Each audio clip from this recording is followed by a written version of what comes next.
Hello everybody, welcome back to the channel. We're here at the garage in sunny San Diego, North County, and we're working on the 1990 Suzuki RM250 Restomod. So where we're at right now is we've been able to take apart basically the rear chain and drive assembly and the rear wheel. We've gone ahead and cleaned some of those parts up. Like I said earlier, what I'm doing right now is getting the bike into a kind of running condition. We have a lot of parts that are in, and so what we did, we'll go through the bike here and cover it up a little bit. Working up on the bars, we got some pillow top grips that are in. We've got a new clutch perch lever. Like I mentioned, back in the day, this bike was actually stolen out of my garage, and some of these things like this clutch perch lever, basically a lot of play in that just because of the size of it. This kill switch is actually off of probably like a DR or some type of enduro bike, because it's got a run and a stop on it. So that's connected in right now. This side radiator is one that I had replaced way back when. It's looking pretty fresh and clean. Where we're at with the motor right now is we've gone ahead and cleaned everything up onto the intake port. Go ahead and pull this, got a rag in there right now. So what we've got is a moose spacer. That's something that's new that I'm gonna have on the bike and see how that works. Cleaned up a little bit just to see how the surface rust was doing. Working on tracking down a powder coater and also a water jet.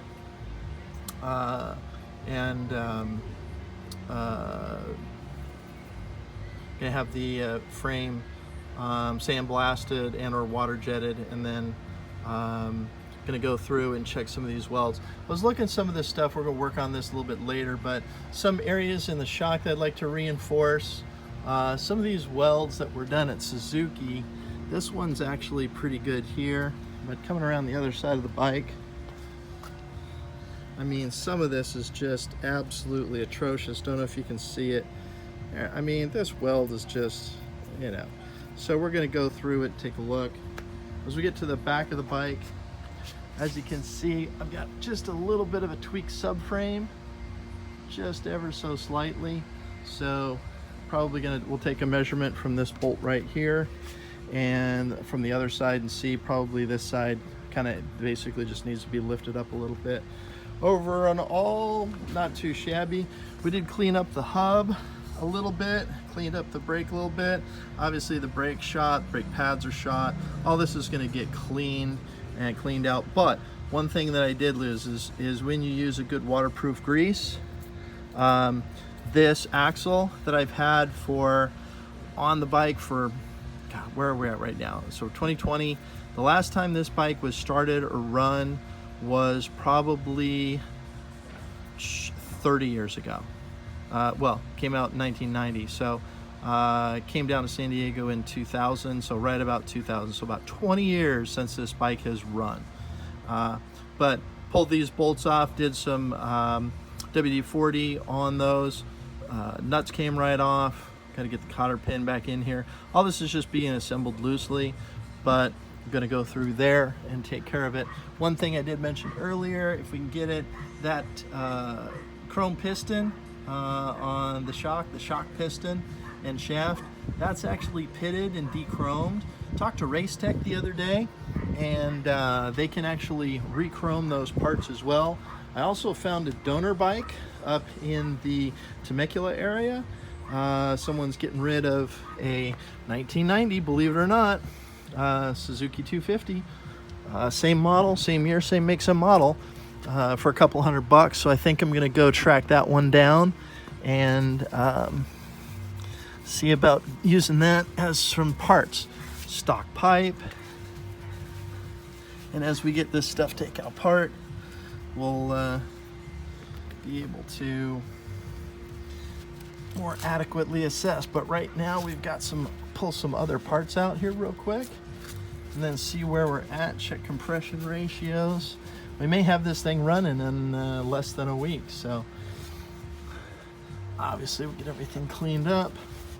got some great, for those of you looking for some stuff, got the Berryman Chem Dip. That's working wonderfully. Able to use it, clean a lot of the stuff off. So like I said, that hub cleaned up really, really well.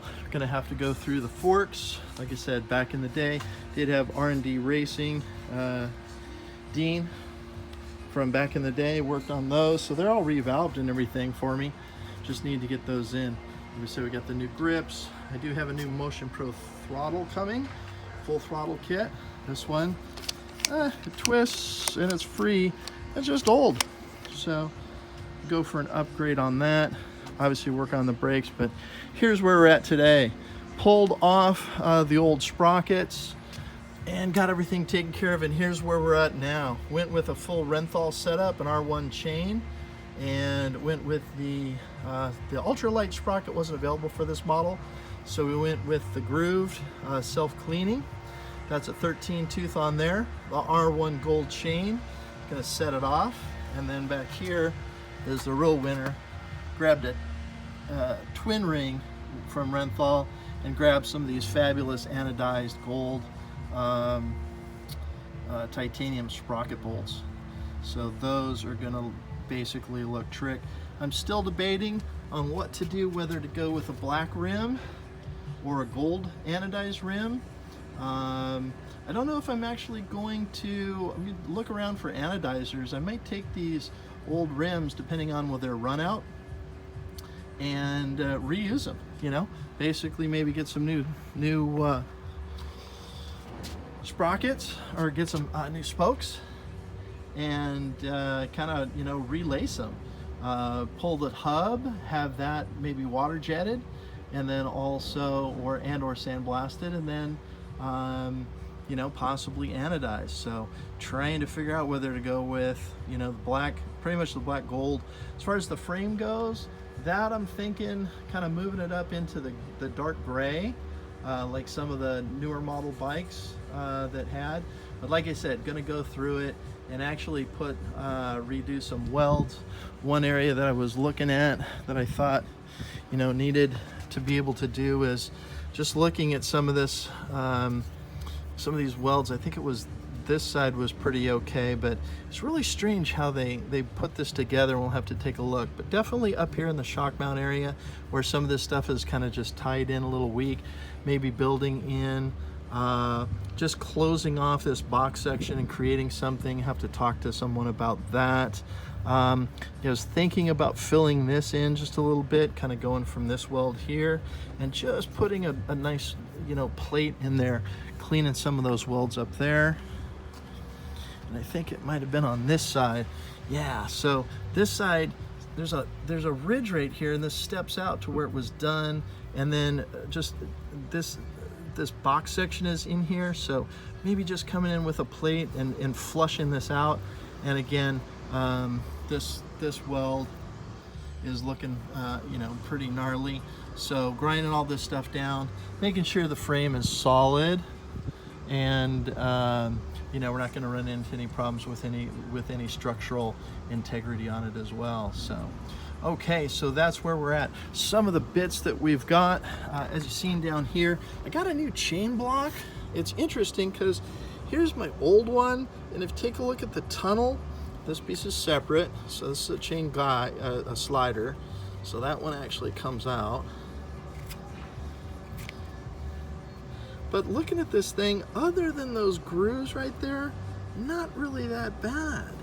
Coming from the back end, I mean, it's pretty square. So I'm not quite sure if I need this new chain block. That's like 25 bucks plus shipping, 30 bucks. But, you know, I don't know. I definitely got to track down this. There's actually two of them that I found. Both of them are 20 bucks. One guy had to make me an offer on it, and I offered him like 10 and 12 and 14, I think I got up to, but looks like I'm just gonna have to throw down and get the 20 bucks. But that one is definitely time to get replaced, especially with this new chain on there. It's just looking so sweet. I know we got a little bit of shadow and glare, but This is just looking super cool. You know, I don't know. I think the gold, if I were to gold anodize the hub, that would be cool, offset to the chain, but then I don't know whether to go black or whether to go with gold anodized rims. But again, that's more of a cosmetic thing. We'll be dealing with that later. So where we're at now is, I'm gonna get this thing to run. And what I've got is, we're cleaning up this part right here. I've got a little bit of, oops, sorry about that. Little bit of, we'll take care of that in the editing bay. Little bit of cleanup to do on this chain guide, but this is gonna slide in there and just protect us from that. I could use a little bit of paint to it as well. We'll get that all cleaned up. But here's where we're at with this, guys. And this is so cool. So again, a little bit from last the previous episodes on this. The bike sat for as long as it did. The air cleaner was completely destroyed. The air box was full of, basically it was a critter nest. And here's the air box. So again, all this is original. This is my stuff. Bought this bike when it was 1 year old. I've had it ever since. A little bit of rust on those. Obviously, the mud flap definitely chained out, but other than that, everything's good. So this will get a bath, get fully hosed and cleaned out. But the interesting thing was, obviously, was that it went from the airbox into the carburetor, obviously, and the carburetor slide, fortunately, the throttle was closed down, so no other damage occurred past that point. So we're basically thinking that the bottom end is going to be solid. Like I said, we've got compression, and the bottom end cranks. You can clean up this fuel petcock, but the tank is clean. And here's some of the other goodies we got going. So, pull out our little parts bag we've been going. Got a new twin air filter. Not quite sure. I've run twin airs all the while that was in it, so not quite sure between those and the unis. If you have a comment one way or the other, feel free. But here is what I had to do. When I was working on my original Mikuni, I had a throttle body, an accelerator that was done, a carb mod, and that's over at my guys over in Oceanside, Hypersports, is working on that right now. Shout out to them. If they get that press fit throttle body extension on there, just gave the bike a little bit more bark. It's a press fit on, so they're going to see if they can't get that thing off, and then good. But this was a super fine, guys. Found this on the internet. This is an absolutely stellar looking carb, very, very reasonable as far as the price, and I am just totally stoked to have this whole thing full assembly. As typical, the little carb holders have broken off, but this thing is clean, man. This thing is clean. Little bit of wear on the slide in there. We're going to take that off and just kind of sand that down, get that nice polished up. But what I had done is, I don't know if I get the slide up or not, my slide was wedged in there. It was stuck, like dead stuck. And I need the throttle cable assembly to get this open. But in here, the needle guide seat, there's a needle guide in there that's aluminum is part of it. Mine actually sheared off, and so we've got this carb to go on. As a matter of fact, that is there. I have on the way, let's see, where's my parts bin? There it is. So where we're at with this is basically been soaking the parts and whatnot. My reed cage basically has this coating on it, as probably to reduce flutter and flap by the reeds, but because of the gas and goop that was sitting in the carb for so long, sit on the reeds, that basically, I believe, that goes out of there. That came There it is. All that black that was on there came done. So there's a new, check this out, I got a, oh, man, it's just a total find again. On the way, should be here Friday. It basically this reed cage, and it is in supreme condition. Got it for like 15 bucks. I mean, cannot complain with some of the parts. Some are a little crazy, gotta be honest with you, but some are not. So I've got new chain rollers, check those out. All right, so that's the reed cage on that. I might wind up going with a ram valve. We'll just see. Again, kind of going parts conscious. Like we said, we got the new slider. There's my throttle cable right there, but I do have a new one coming. What else we got in here? Like we said, we got the pillow toppers. We went with some blue chain rollers, but I'm not quite sure that these, the upper one is looking pretty good, but I'm not sure about the lower. This is a little thicker. This one's kind of thinner and smaller, and mine are a little bit, so I got a 38 by 28 and a 34 by 24. I may have to contact them and get a little change out, but we'll see. So those are looking kind of sharp. Go in there. But yeah, I need to find, so we'll wait for the reed cage to come in. The only thing that the reed cage needed was dun, da, da, da, the Boyson Pro Series reeds, the carbon fibers. Gonna give these a check out, get them in there. We can then mount the reed cage, and blocks are about the sunshine and the glare, but mount that up, and then we'll track down the air boot for it, and we'll be set. So that's one thing I do need to go find is the connection for the air boot, and that is in a parts bucket along with the filter cage and a few other bits that go with this assembly in here. So with that, I think I'm gonna wrap it up. Can't think of anything else. Let me know what you think on this chain block. You know, yeah, new chain, new thing, you know, new fresh, but I'm gonna dunk that old one into a little bit of solvent, give it a little polish and see what it looks like. Probably wind up for the 25 bucks, you know, probably go with the new chain block.